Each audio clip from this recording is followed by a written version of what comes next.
As we turn our attention to the tense situation we have been seeing out west, protests in Los Angeles against federal immigration raids now heading into their 5th day. Those protests spreading to other cities across the country, including in Georgia, Kentucky, and right here in North Texas. Now in Dallas, we have not yet seen the magnitude of protests since the death of George Floyd, and there are many questions this morning after an overnight protest on the Margaret Hunt Hill Bridge in Dallas, just west of downtown, including will security be increased? Natalie Haddad has more.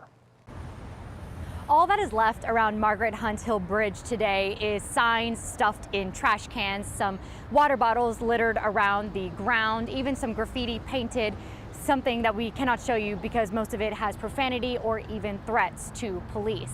But the message from protesters last night overall was clear. They want an end to the mass deportation efforts by ICE and the Trump administration. WFAA crews were here when the protest was taking place. We spoke to a couple of protesters and they told us they were here for the people who could not be and the people who have been here for many years.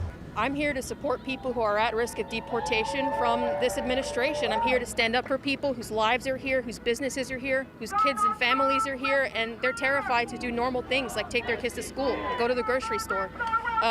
This is unprecedented. We've never seen this type of deportation, this level and this intensity, and it's terrorizing these people.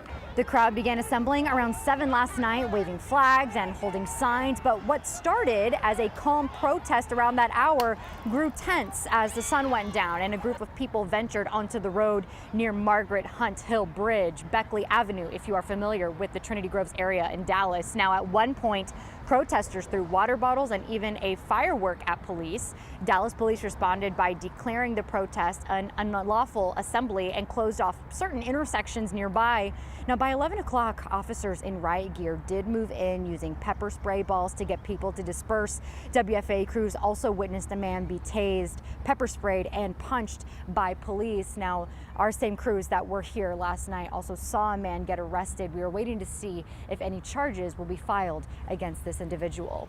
In Dallas, I'm Natalie Haddad. I'll send it back to you.